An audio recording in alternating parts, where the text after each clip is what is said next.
Maraming salamat sa kalihim ng ating Foreign Affairs, Secretary Tess Lazaro. Magsiupo po tayo. Mahaba-haba itong speech ko, pero hindi bale, baka pag gugutumin kayo, magpapakain si Ambassador.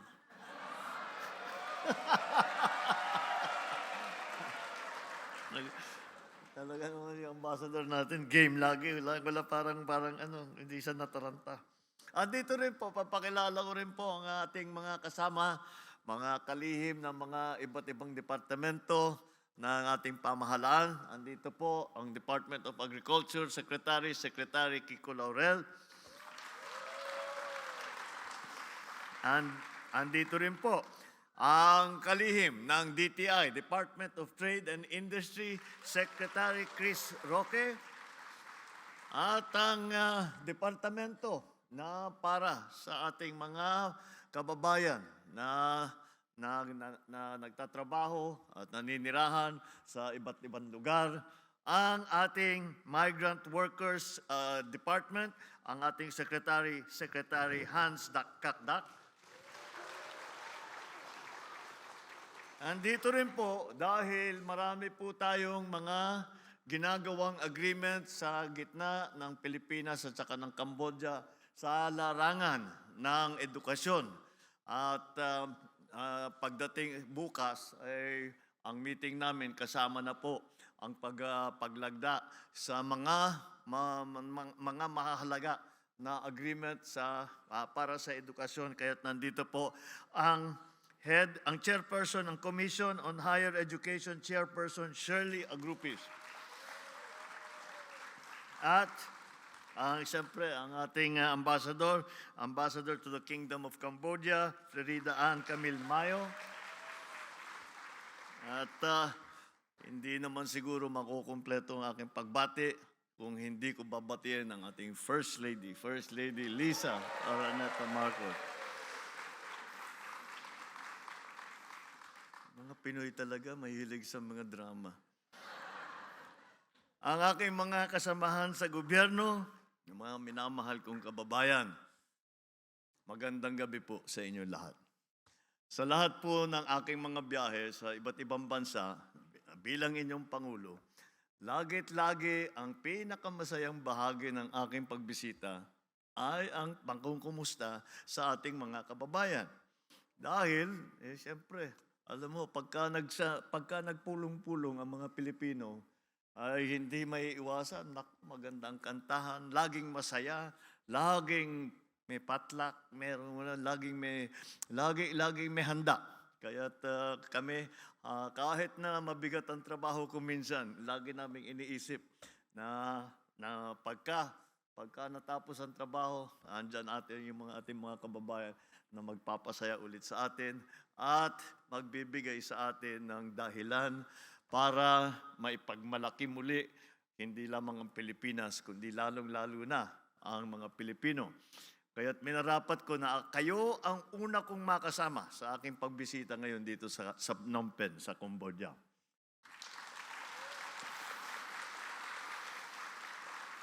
Hindi po ito ang unang pagkakataon na tayo ay nagtipon-tipon. Noong 2022, nang ako ay bumisita sa Phnom Penh para sa ASEAN Summit naman, nagkaroon din tayo ng pagkakataon na makausap-usap. This time, we are here for a state visit upon the invitation of His Majesty King Norodom Sihamuni. Nitong Pebrero lamang, malugod nating tinanggap si Prime Minister Han Manet sa Maynila. Sa aking pagpupulong bukas sa mga pinuno ng Cambodia, magkakaroon tayo ng pagkakataon na muling pag-igtingin ang patuloy na paglago ang ating ugnayan sa Cambodia. Mahigit kumulang 7 buwan lamang ang nakalipas, nakapaglagda na tayo ng mga bagong kasunduan sa mga sektor ng finance, trade and investment, agrikultura, edukasyon, cultural property, tourism, competition law, and information and communications technology. Padadagdagan pa po iyan sa ilang pang kasunduan tumutugon sa ating pambansang interes at sa inyong kapakanan, katulad ng higher education, air connectivity, at ang pagsupil ng transnational crime. Higit sa lahat, ay patuloy natin tatalakayin sa Cambodia ang pagpapatibay sa kaukulang proteksyon at kagalingan ng mga migranteng manggagawa. Tayo ay nakikipagtulungan sa Cambodia upang sama-samang lumago ang ating ekonomiya. Hihiyakatin natin ang kanilang mga negosyante na maging masigasig sa pag-invest at pagnenegosyo sa mga kumpanyang Pilipino upang naman patuloy na yumabong ang ating ekonomiya. Sa ikabuturan ng magandang samahan na ito ay ang mga Pilipinong tulad ninyo na patuloy na pinasisigla ang ating pagkakaibigan. Maging sa silid-aralan, sa ospital, sa mga tanggapan ng negosyo, kahit sa bagong paliparan ng Cambodia, ipinapakita ninyo ang paghubog, pagkalinga, integridad at kahusayan ng mga Pilipino. You represent so powerfully a premium world-class Filipino brand that embodies heroism. Hindi lamang kayo bayani ng inyong mga pamilya. Kayo rin ay bayani na kapuspalad dito sa Cambodia na binabahagian ninyo ng mga bunga ng sarili ninyong paghihirap. At masasabi ko po, sa dami na rin ng napuntahan ko bilang Pangulo ninyo, ay lagi pong nangyayari pag pinakilala ko sa kahit na mga Pangulo, Prime Minister, Hari, mga Sultan, sino man. Ang una lagi, pagka nagpakilala ko, I'm Ferdinand Marcos, I'm President of the Philippines. Kaagad, ang kasunod na sasabihin, oh, the Filipinos in my country make us so happy. We love them very much. They are very good to us. They are very hardworking. And ang katangian daw ng Pilipino ay hindi lamang sa masipag, hindi lamang sa mahusay, hindi lamang sa pag-aasahan, na maaasahan. Kung hindi, ang iba daw sa Pilipino, pagka hiningian mo ng pabor, wala sa trabaho, wala sa kahit birthday ng anak nila nagpapatulong magluto, yung mga tipong ganun. Lagi daw nandyan ang Pilipino. Laging nandyan ang Pilipino. Kahit hindi naman pakikitaan, hindi naman wala namang interest, kundi tumulong lamang. Yan ang katangian ng Pilipino na inyong laging ipinapakita sa ating mga kaibigan sa buong mundo.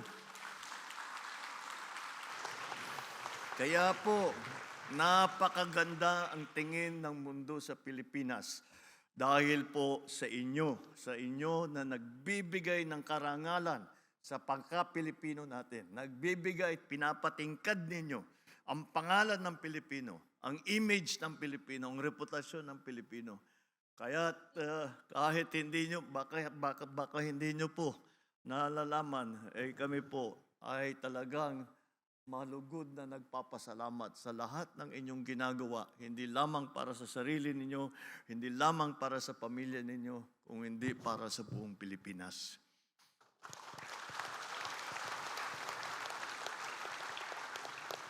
Kasabay nito, ang gobyerno ay patuloy na maglilingkod upang masuklian ang inyong mga tulong at sakripisyo.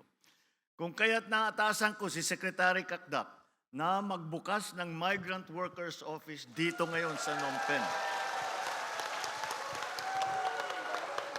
Gagawin ito sa lalong madaling panahon upang maging katuwang ang ating embahada sa pagsulong ng inyong kapakanan at para ipagtanggol ang inyong mga karapatan. Hindi natatapos ang ating tungkulin na paniguraduhin maayos ang inyong kapakanan habang nasa ibayong bansa, sapagkat sa ating mismong tahanan ay patuloy natin sinisikap na mapaunlad ang kalidad ng buhay ng ating mga kababayan. Ito ang pakikipagbahagi ng pamahalaan upang patuloy na kilalanin ang inyong pagsisikap. Sa tulong ng ating kabinete, asahan ninyo na lagi kaming magpupunyagi na maingat at maiangat ang buhay ng bawat Pilipino upang isang matatag, maginhawa at panatag na bagong Pilipinas ang sasalubong sa inyong pag-uwi. Muli, Maraming salamat po. Maraming salamat po sa inyong pagbati na maagang pagbati sa aking birthday.